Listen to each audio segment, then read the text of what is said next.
شهر الخير أتانا يملأنا حبا إيمانا وهلال بالأفق يلوح موعده قد حان الآن أهلا شهر الخير. Bismillahirrahmanirrahim. Assalamualaikum warahmatullahi wabarakatuh. Alhamdulillah rabbil alamin. Assalatu wassalamu ala asrofil anbiya'i mursalin wa ala alihi washabihi ajma'in.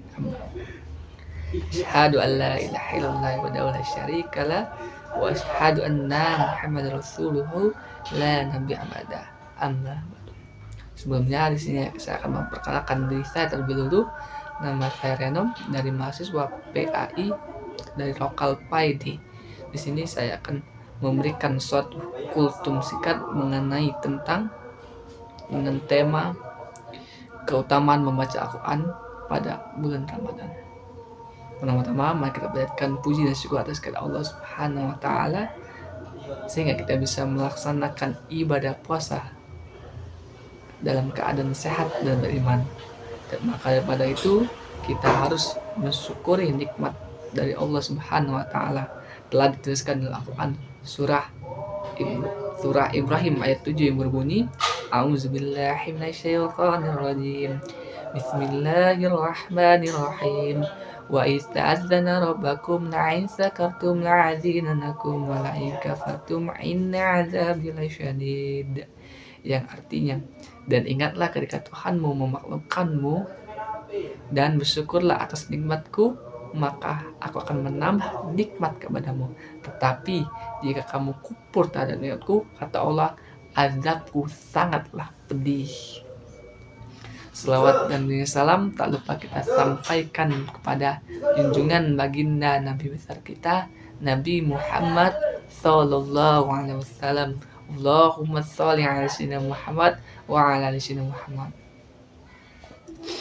Jadi telah kita sebutkan dari awal tadi mengenai tentang tema dari kultum kita adalah tentang keutamaan membaca Al-Quran. Bahwasanya bulan Ramadannya semua amal ibadah yang kita kerjakan, yang kita lakukan akan dilipat gandakan oleh Allah Subhanahu wa ta'ala. Maka kita harus meningkatkan ketakwaan kita kepada Allah Subhanahu wa ta'ala. Salah satunya apa? Dengan membaca Al-Quran. Telah didasarkan dalam hadis yang diriwayatkan oleh An Ibnu Utsman radhiyallahu anhu an-nabiy sallallahu alaihi wasallam qala khairukum man ta'allama al-Qur'an wa 'allama lahu bayan. Yang artinya wa 'allamahu, yang artinya sesungguhnya sebaik-baiknya di antara kalian adalah orang yang membaca Al-Quran dan mengajarkannya. Orang yang belajar Al-Quran dan mengajarkannya. Dari hadis tersebut dapat kita mengambil kesimpulan bahwasanya kata Allah, siapa orang yang paling sebaik-baiknya kata Allah, yaitu bukan berarti orang yang memiliki harta yang banyak, melainkan yaitu orang yang belajar Al-Quran dan mengajarkan Al-Quran. Maka daripada itu kita harus mendidik adik-adik kita untuk mempelajari Al-Quran, karena ketika dia telah dewasa dia akan kesusahan untuk menghafal, mempelajari Al-Quran. Terkadang seorang hafiz saja dia tuh diajarkan Al-Quran bukan ketika dia di bawah usia 5 tahun, melainkan ketika masih dalam kandungan.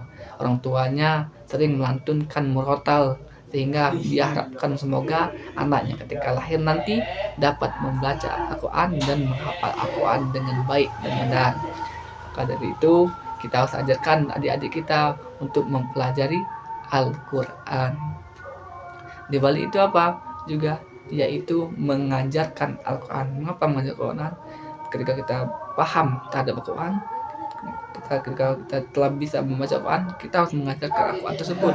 Karena ketika kita mengajar Al-Quran itu sama saja kita mendapatkan suatu amal jariah, di mana dalam suatu hadis itu mengatakan bahwasanya ketika seorang meninggal dunia itu tidak terputus tiga golongan yang amalannya tidak terputus. Yang pertama adalah doa anak orang saleh, yang kedua adalah sodako jariah. Yang ketiga atau yang terakhir adalah ilmu yang bermanfaat. Nah, yang termasuk dari yang mengajarkan Al-Quran adalah yaitu ilmu yang bermanfaat. Dia menebarkan ilmu tersebut, dia mengajarkan orang-orang tersebut untuk mempelajari Quran, itu tidak akan mengurangi pemahaman dia, tidak mengurangi amal dia, melainkan akan menambahkan amalnya.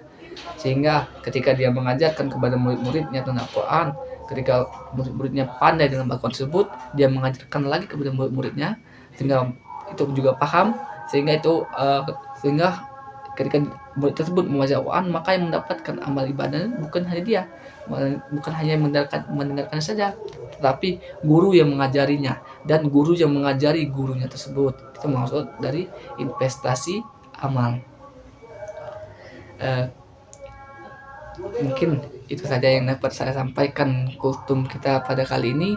Semoga kita selalu diberikan oleh Allah Subhanahu wa taala kesehatan sehingga kita bisa melaksanakan ibadah puasa pada tahun ini dalam keadaan sehat dan bisa dilakukan secara maksimal. Mari kita tutup kultum kita malam ini dengan membacakan doa kafaratul majelis. Bismillahirrahmanirrahim. Subhanaka walhamdulillah asyhadu an la ilaha illa anta astaghfiruka wa atubu ilaik. Terakhir, wabillahi taufiq wal hidayah. Wassalamualaikum warahmatullahi wabarakatuh.